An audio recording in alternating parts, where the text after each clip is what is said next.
One of the most notorious bands of the 70s was Oakley from Halifax. We decided to go on the road and kind of shock people in a way, be abnormal. We drank a lot and did a lot of other things too, just to keep the energy up. And that's how it started. That was the start.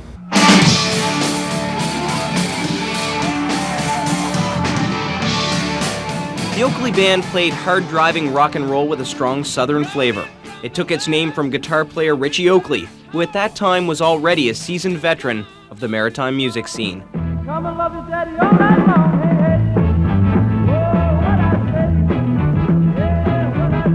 hey, hey. It was rough going. It was rough going, and the focus certainly wasn't on the maritime music scene back in those days. It was little or no focus. You still had to basically go to Toronto, or like we used to do, tear the back seats of an old Cadillac out and throw the gear in and smuggle ourselves across the American border and basically walk the streets in New York and Boston, knocking on, need a band? No, not this week, and stuff like that. So that's what it was like back then.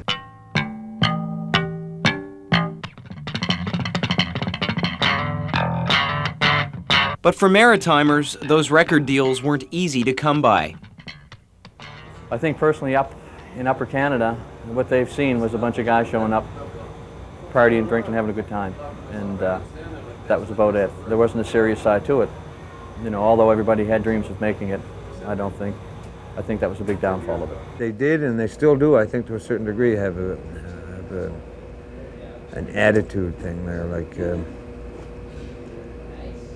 down Easters. That's being changed very quickly now with the focus of the big record companies on the East Coast. They're starting to see that there is a vast, untapped resource down here, and there always has been.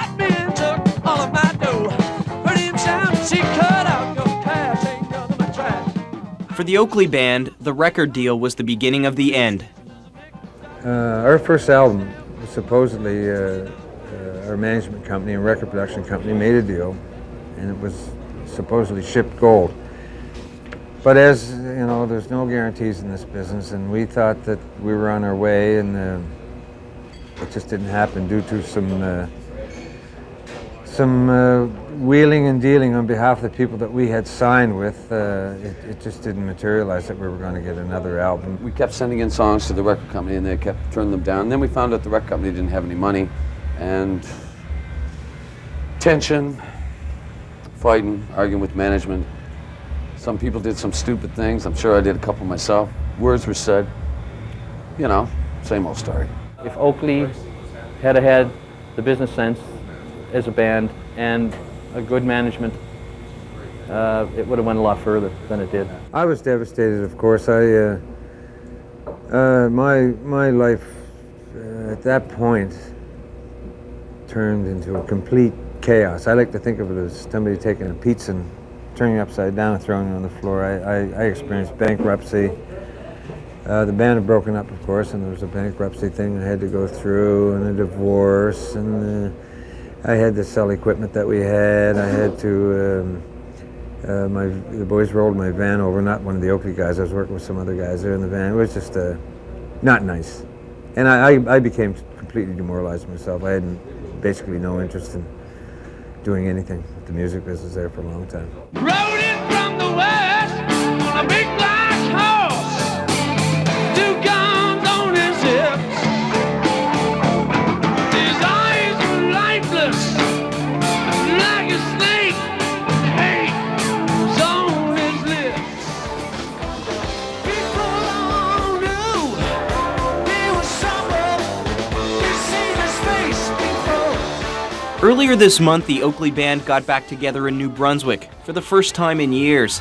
Singer Wayne Nicholson has been working on his own projects. Bruce Dixon is playing with Rita McNeil. Ritchie's still playing bars with the Sam Moon Band. But none have forgotten the old days.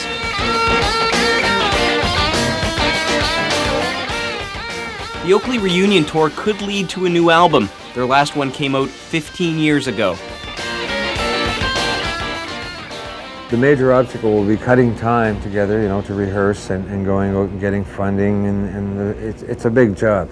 But everybody seems to be up for it. So after this tour here, we'll have a look at it and we'll get together and talk about it and see if we can do it. I'd really love to do it. I mean, it's like it's unfinished business with me. I want another album with this band and maybe a few more albums. It deserves it. The focus right now is on traditional music. The traditional stuff is nice and they're great players, but there's another side of it. You know, there's other great players down here.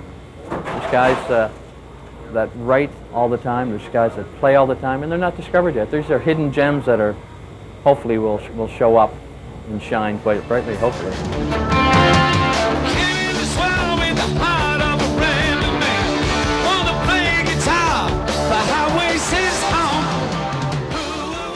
It still does it to me.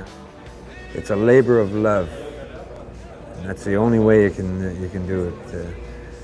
If you think that you're going to go out and have everything done for you, and it isn't like that.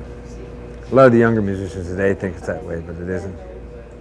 For some guys, they might get lucky. They might get lucky and zip, they're on the top like tomorrow, and they don't have to go through all that. But like I said before, I wouldn't change anything. There were some horrible times, but they were certainly balanced out by the great times and the music. Like I've had moments musically that surpass anything I've ever experienced.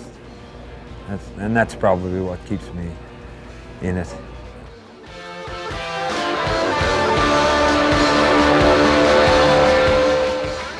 Matt Rainey, CBC News.